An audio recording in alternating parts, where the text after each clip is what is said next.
Didn't matter if the Avs plane didn't leave until this morning from Chicago for the second leg of a back-to-back against the Columbus Blue Jackets tonight. The desperate Blue Jackets looking to make sure that they stay up to par with the New York Rangers and the Montreal Canadiens in the Eastern Conference race for the second wild card there. The Avs have a 4-3 lead going into the third period. They hammer 3 goals in the first 9 minutes of that third period. 7-3 is your final. 3-point nights from Devon Taves, Cale Makar, Nathan MacKinnon, and Cale Makar becomes the ninth defenseman in National Hockey League history to score 30 goals in a season, the first since Mike Green did it with the Washington Capitals back in 2009. He is now just the fifth defenseman all time to record a season with 30 goals scored and 60 assists. He adds his name to this list: Paul Coffey, Ray Bourque, Bobby Orr, Dennis Potvin, and now Cale Makar. 30 goals and 60 assists in one season. Mark Springer. Yeah, let's just start with Kale, I guess. And it's fitting, I suppose, that he does this against Zach Werenski's team, seeing as how there was a point a couple-ish months ago where, and Zach Werenski, 4 shots on goal, played 27 minutes tonight. There's a point a couple months ago where he was the favorite to win the Norris because he was having a very good season, and it was their voter fatigue. Even though Kale won this thing a couple years ago, they gave it to Carlson. Would they give it to Werenski? Just a shout out to Zach Werenski for having a really solid career, having a good season. No.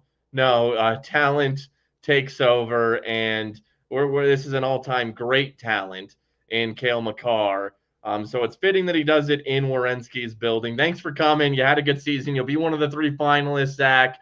You'll get to go to the awards show, and you'll get to sit there, and you'll get to watch Cale Makar have his name called and announced as the winner. And he'll lift.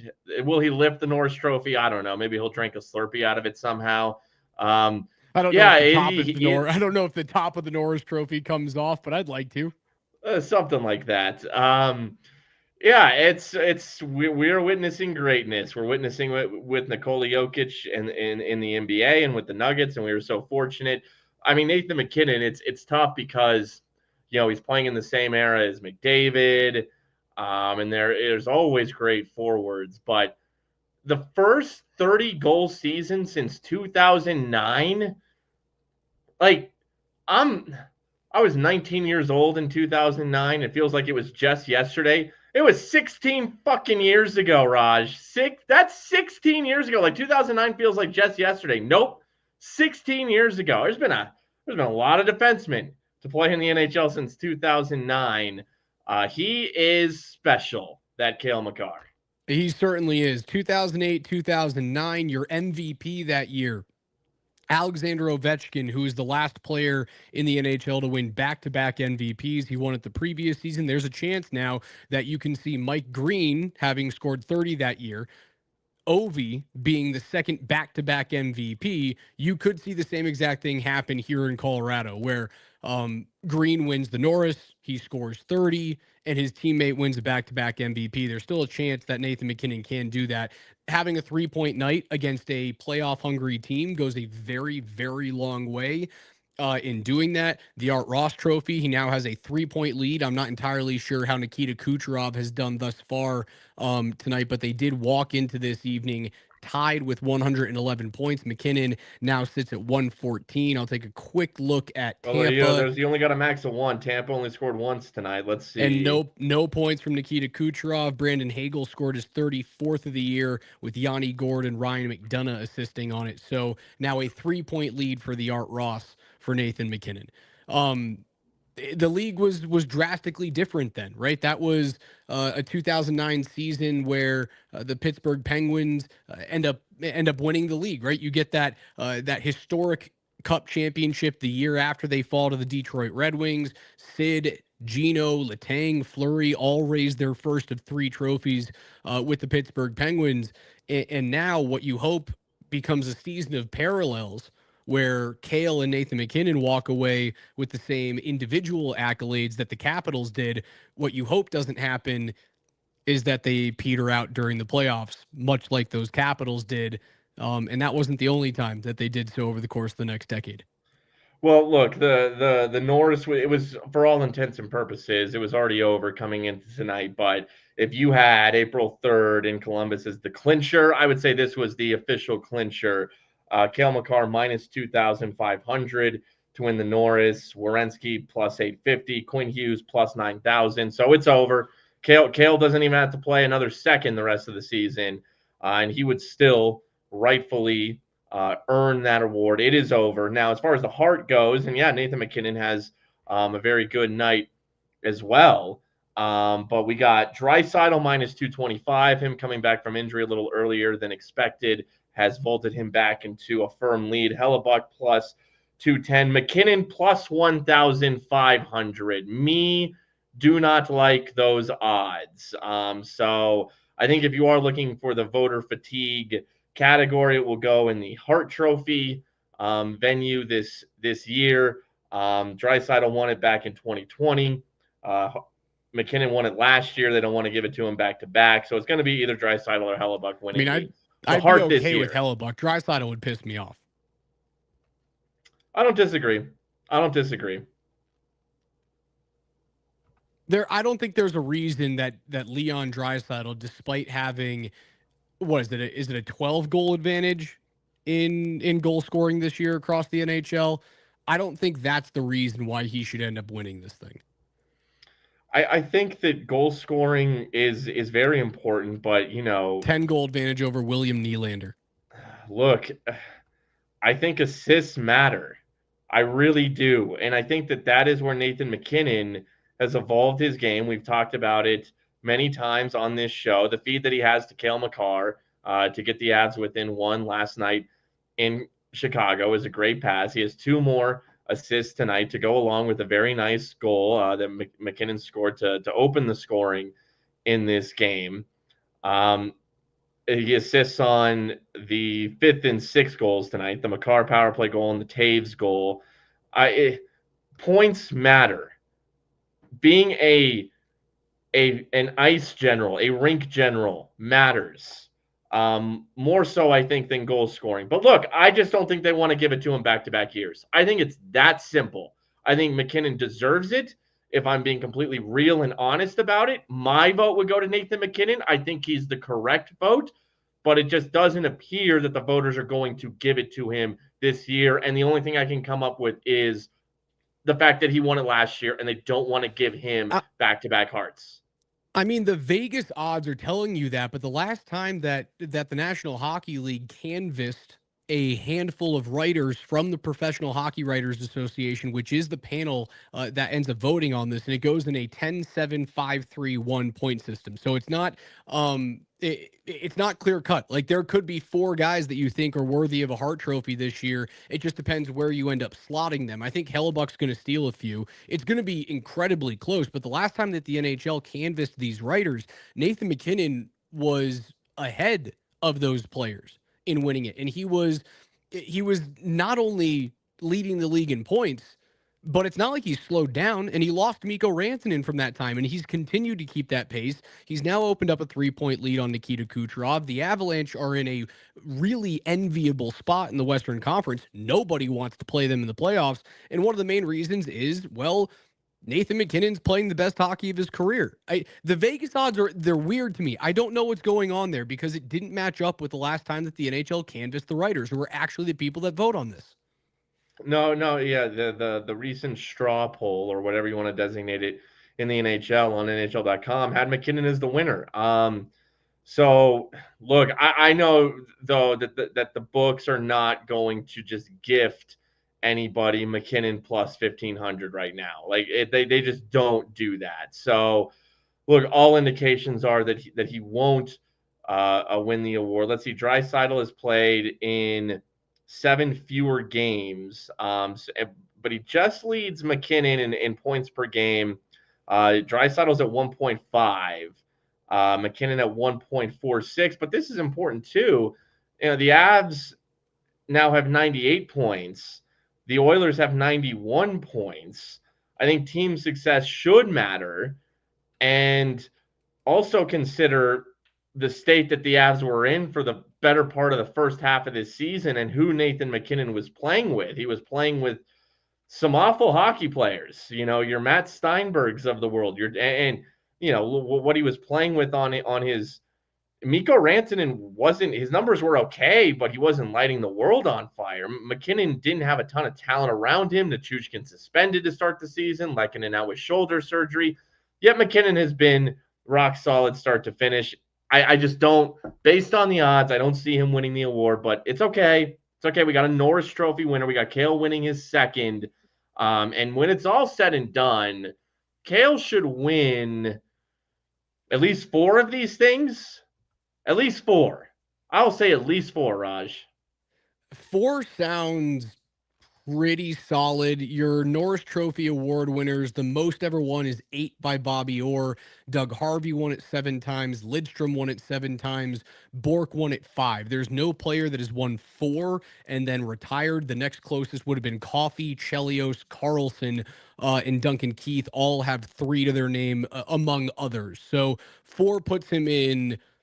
4 puts him in some crazy good territory. 5 brings him to, are you the best ever? And he should be in that conversation by the time his career ends.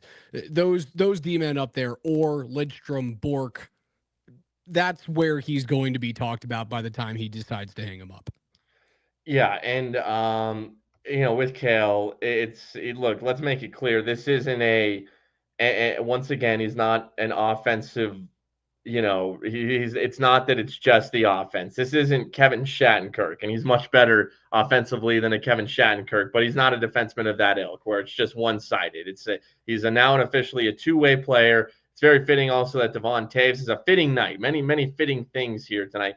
The Toews also gets 3 points, and he's as solid defensively as they come. It's the best D pair in the league. So we got that tonight. It is also fitting, Raj, that the Avs clinch a playoff spot in Columbus, where Jared Bednar was an AHL coach or at least in the state of Ohio. Now, he was an assistant coach for the Jackets AHL affiliate, the Springfield Falcons, before he became the head coach of the Lake Erie Monsters in Cleveland. So he's in Ohio. He's got Ohio ties. He's here in Columbus tonight. Jared Bednar gets his team their ticket punched into the playoffs in Columbus on short rest. They didn't leave till this morning because of weather in the Midwest in Chicago. What about the Jack Adams? We're talking about awards. How the hell is Jared Bednar not even brought up ever for the Jack Adams Award? He'll never be brought up for that because of the expectations that are put on the team. The only time that Bednar will be brought up for a Jack Adams is, and this likely won't happen, right? Because the NHL doesn't employ coaches for that long. If he were to outlive the careers of Cale Makar and Nathan MacKinnon here in Colorado, and he were to see 2 or 3 terrible years, and then they get their draft picks back and they reload in the post MacKinnon Makar era, and then they make the playoffs with like a super young, terrible roster, that's when he's going to win it. The only other way that he could do it is if the Avs have like a Boston Bruins-esque regular season at some point between now and the end of the Makar MacKinnon prime. He's never going to do it. Like, the bar's too high, and the caliber of player that he has for that conversation is too high. What the Jack Adams Award has turned into is not necessarily the best coach of the year. It is what coach has done the most with the least. That is what the Jack Adams has turned into. It's a shame, and there are times where, like, you can very much see a coach's system influences an underperform or a roster that should underperform and gets them to the 7 or the 8 seed or something like that. I think Spencer Carberry should probably win it this year. Like, who saw the Washington Capitals pacing the Eastern Conference? I think Carberry deserves it. That roster looks better now than it did at the beginning of the season. He's never going to get a look. It's a shame because he is one of the top 5 coaches in the league right now, but they're never going to give him the time of day. They won't do it. I mentioned what MacKinnon was playing with to start the season. Jared Bednar was coaching that, and Jared Bednar has coached through roster changes, and we've seen him tinker over the past uh, few weeks with the lines. But I understand the try. That's what a good coach should do, especially when the 3 seed was about as inevitable as it could have been over the past few weeks. Try some things out. Jared Bednar has navigated this season brilliantly, in my opinion, and he navigates well tonight without Marty Necas and without Jonathan Drouin.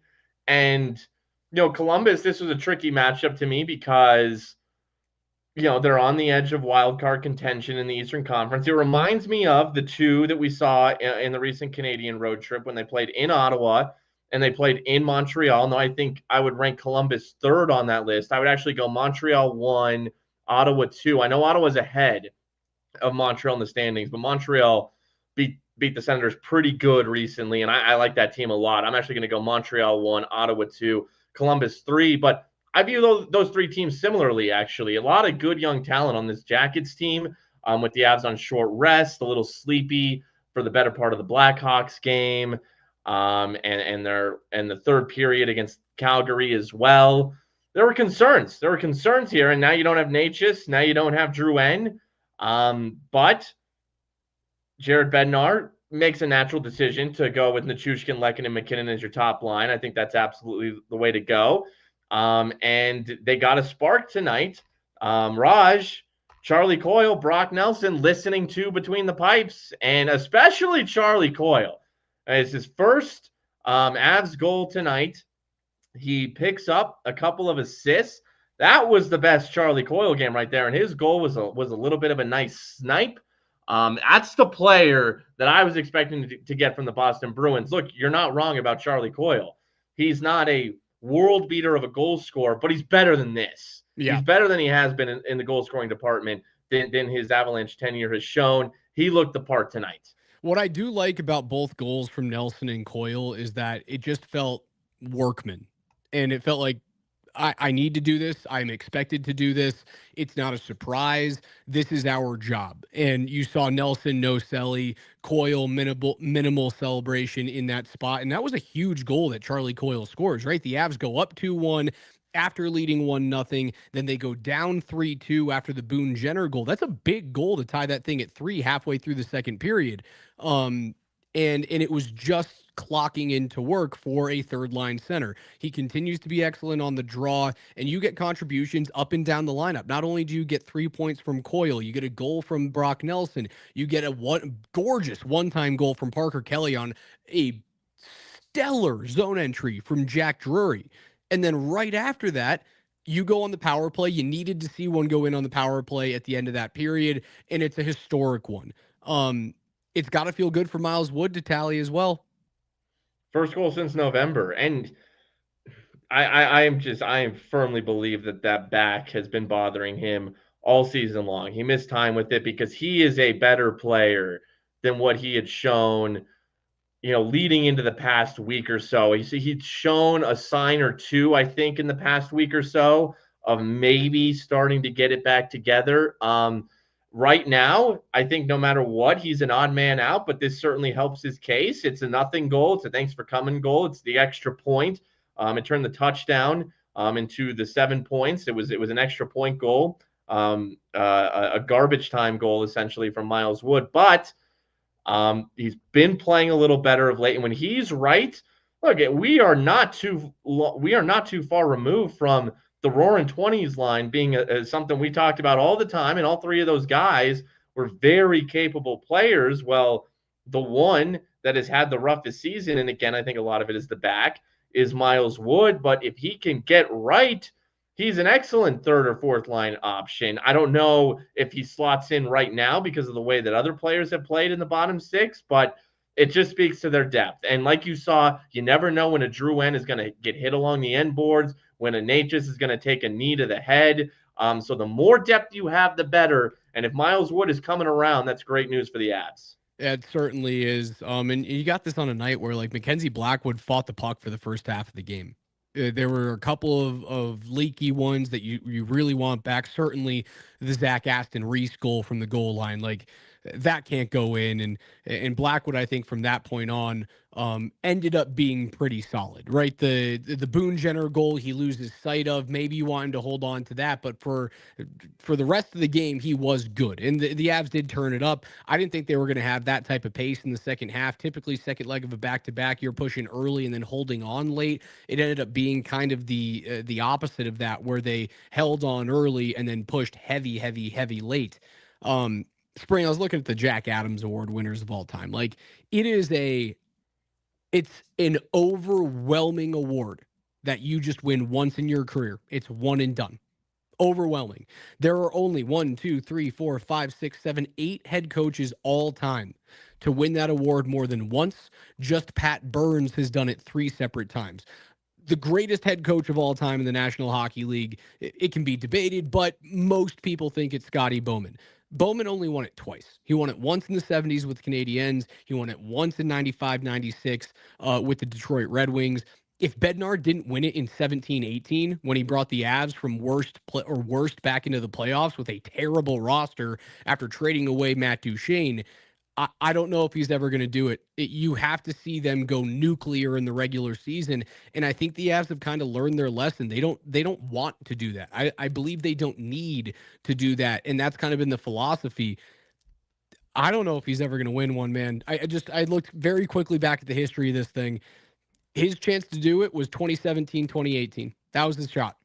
Or That's when a they won the shame he didn't President's win it Trophy. that year because, I mean, what Washington has done this season has been nice, but they didn't have 48 points last year. I don't think any You coach know the reason why recently he has. didn't win it?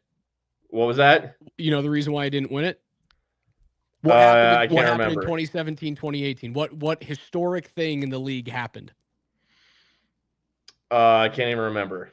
Vegas was brought into the league. The They make the expansion Golden playoffs Knights. and they get to the Stanley Cup final. Gerard Gallant is your winner. I did not know that off the top of my head. That's on my laptop screen over there. Sure.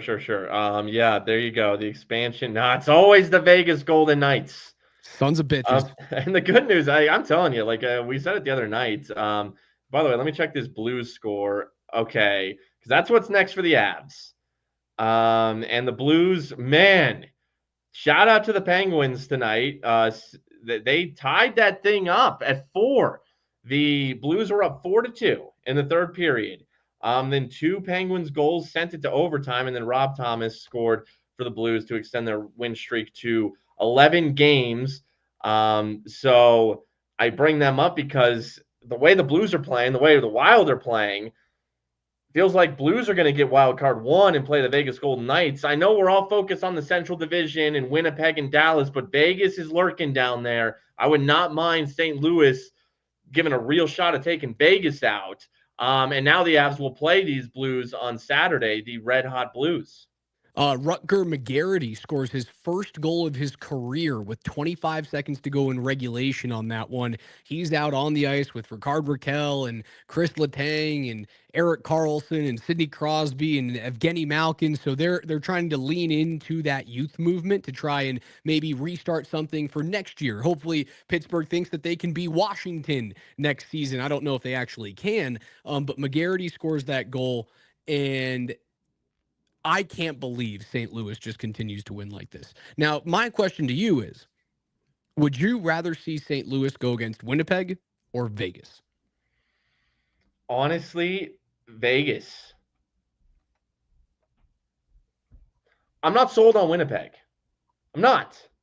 I got to see playoff Hellebuck overcome playoff Hellebuck first. I've got to see Winnipeg get out of the second.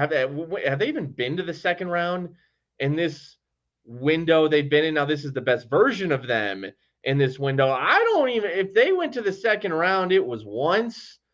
I mean, Vegas won a cup a couple years ago. That they are a more playoff ready team. They've been dangerous in the playoffs since the Gerard Gallant expansion year. Vegas has been dangerous. Vegas made the freaking Cup Finals that year. Hey, Vegas is just a better playoff team to me than Winnipeg is. The Jets have not made the second round since 2020, 2021, when they lost in the second round. Prior to that, they lost in the qualifying round in COVID. They lost in the first round in 2018, 2019. They did make it all the way to the conference final in 2017, 2018, and they would have lost to Vegas that season. Vegas goes to the Cup final. They lose to Pittsburgh. Sure. And let's see, Winnipeg, 2021. Was that the bubble year? No, the bubble year was 2019, 2020. Oh, no, it was. There were two bubble years. There was the Yeah, this is bubble restart. because Winnipeg got bounced. They got swept by Montreal. I love that. Oh, in the Canadian division. Yeah, Yes, in the in the North Canadian Division. division. Yes. I Yes. completely. I've blocked that era out of my mind.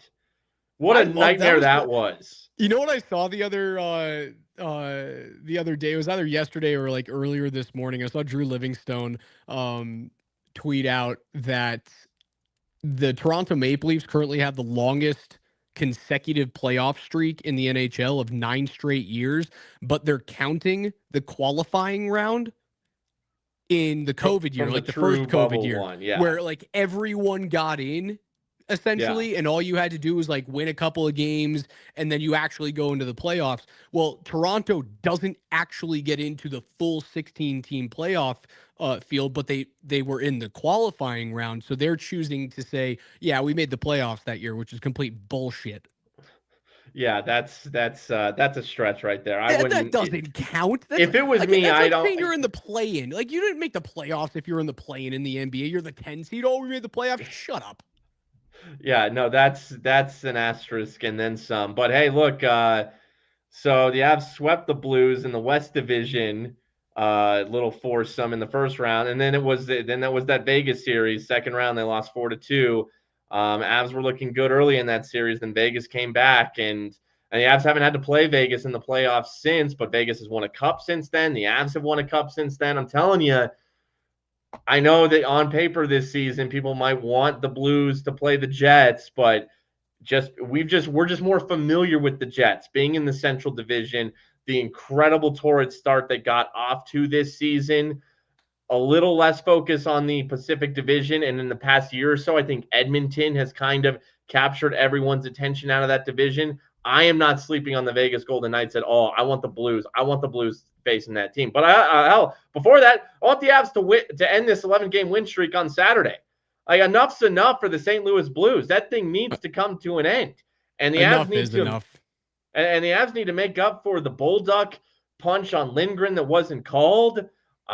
They play like they did tonight, and you just see St. Louis allow 4 goals to the lowly Penguins. And man, I thought maybe, and I know Detroit is just okay, and that's who St. Louis played after the Avs win, and then they get Pittsburgh tonight. I was thinking maybe there was the possibility for an emotional letdown for the Blues. I'm sure that was the win of the season. You can't tell me if you were a Blues fan, that was probably your favorite win of the season. When you beat the Avs and extended that win streak to 9 games, that was their win of the season. No emotional letdown. Close. They had to score at the death to force overtime against the Red Wings. Then I think they won it in overtime, or maybe the death goal was a regulation win. Either way, they scored at the It was death. the Cam Fowler backhand winner.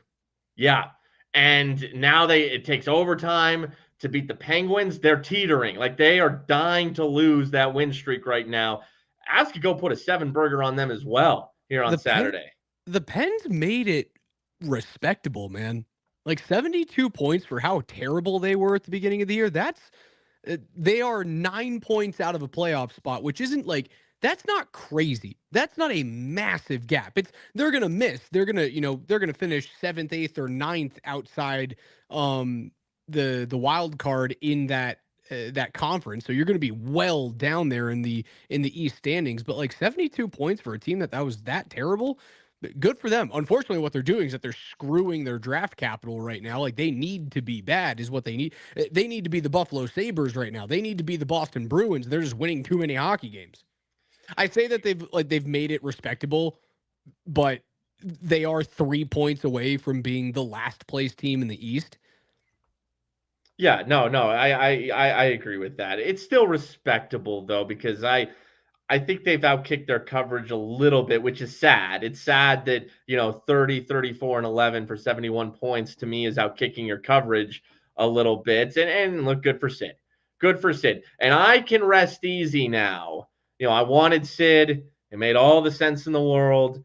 But look, Brock Nelson gets back on the score sheet tonight. He's really who they end up with instead of Sidney Crosby. Is Brock Nelson Sidney Crosby? Of course not. Of course not. No, Sid's But still a point per game player.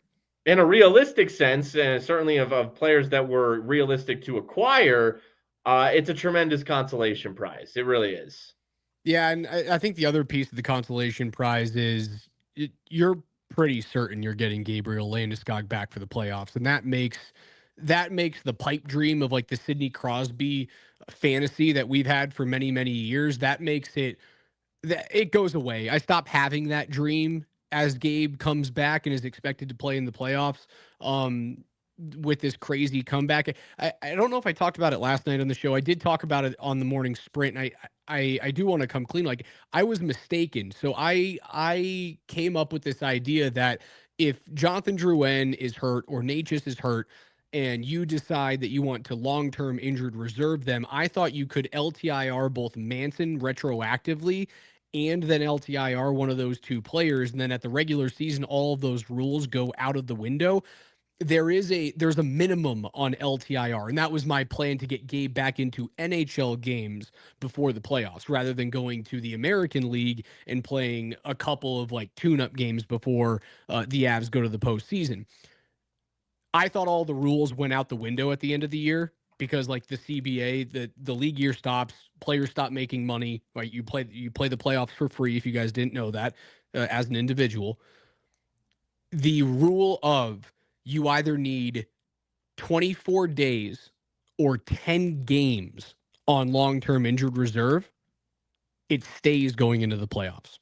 It doesn't go away. And I thought all of them went away. So I went on this whole rant on the morning sprint being like, hey, you could actually do this. No, you'd end up missing it. And if you were to throw Drouin on LTIR, you'd probably have to miss him for the first like 3 games of that round one. And then it's not worth it at that point. It's a shame. I thought that because typically all of those rules just get thrown overboard, it's odd to me that like that one rule stays the same. Right? Because I wouldn't have guessed that. I would have thought you would have been right had I heard you say that. Because it's not like this situation with Landeskog it's so different than most of the other like LTIR loophole things because he's been gone for so many years. It's not like keeping that rule in place would really hold teams off from taking advantage of LTIR. It's not like you can add magically another the player. trade deadline's passed. Yeah. It's gone, right? So like that player has to automatically be on your roster. It feels weird that they would enforce that one. Mm-hmm. Although I did see in one April Fool's joke that was tweeted out, maybe it was Locked On Avalanche, that the Stars have traded Mikko Rantanen he's been traded for the 3rd time this season. And I guess it could be a rule that you can trade a player after the trade deadline. They're just ineligible to play until the following season. I don't know if that's real or not, but that's how they phrased that tweet, which was kind of a funny concept to me. I'm sure it's some sort of waiver thing that you like technically can make a transaction, but it's subject to waivers so that the rest of the league can get in on the. I'm sure there's something like that in the either CBA. way, yeah. That's just ridiculous talk at this point. But okay, Gabe Landeskog, and we didn't really mention how Eric Johnson to TNT in the pregame interview last night said it's not a matter of if, it's a matter of when Gabe Landeskog comes back. And I love how it's Eric Johnson who's the first guy to kind of all but say, yeah, it's happening. One of Landy's oldest teammates and friends. And all the signs have pointed in that direction. Shout out to Eric Johnson for just saying the obvious out loud finally. Bednar's been very coy. Everyone's been very coy. But, I mean, everything has pointed. And another thing that Eric said was, it's like, yeah, I'm excited to get these damn cameras out of the locker room. Right. And the fact that they are still, but that tells you they're still filming content. They're actively still filming content right now, which tells me like they will be filming the scene, in the locker room, when he tells his teammates, I'm coming back. That's part of, to me, why they're still actively filming. So yeah, he's coming back.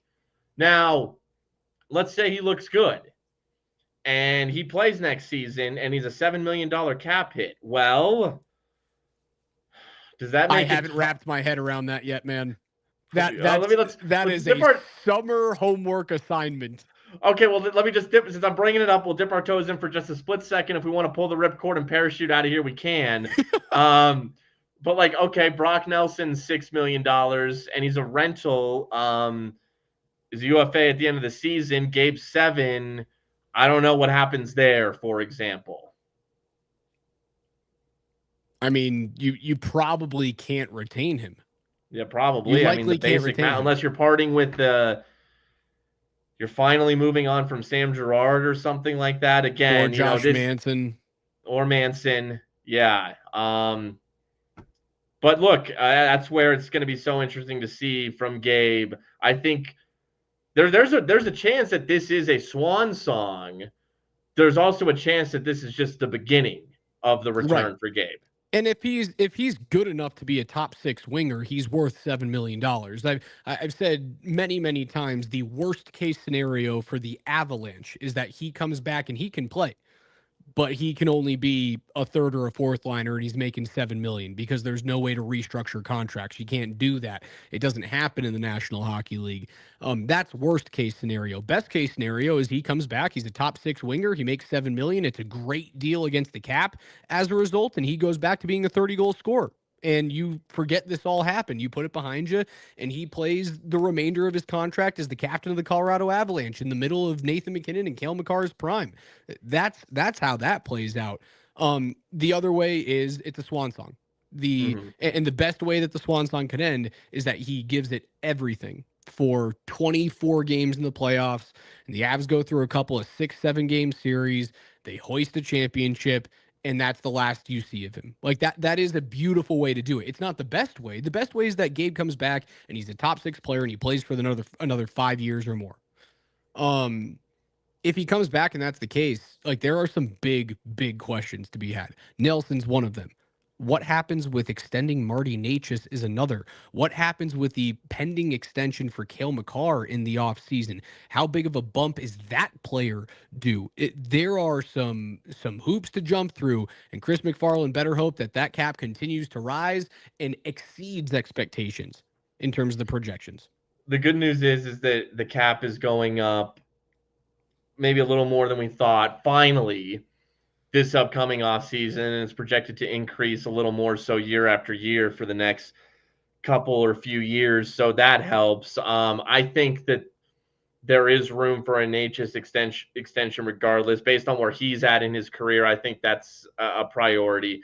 And I do think Cale is due for just a massive contract. All the money that Mikko Rantanen wanted that I was hesitant to give him, I make no hesitations to give to Cale Makar, even as a defenseman.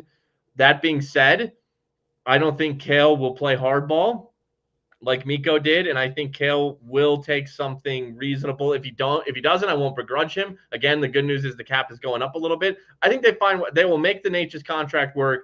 They will make a little Drouin extension work. They will make the Makar extension work. Brock Nelson to me really becomes and it would suck to give up Cal Ritchie, but you never know with these prospects. You never know. Cal Ritchie might not be anything. But that would suck a little for Nelson to be a true rental. But if it means that Gabe Landeskog is back at a top 6 capacity, then you live with that. You live with that all day. And I tell you what, I see it as a possibility. He was such a good player, and we talked about the playoff run he had, the cup final he had on a shredded knee, scored 11 goals that playoffs. So he can play in uncomfortable circumstances at a high level. If the knee's better, there is a world where he is top 6 back. Now, I'm not holding my breath for that. I see it as a possibility. And I'll take that if that means parting with Brock Nelson, so be it. Yeah, I agree, man. And if you have to part with Brock Nelson, the only way that it feels good is if you win. The only way it feels worth it is if I suppose I could say if you win the West, it would feel worth it. For me, with where this team is, you got to win a cup. If he walks away and goes and signs a Nazem Kadri deal somewhere, you have to have won it. Have to have won it. Well, That's what and made even if he's Nazem not, walking away so edible.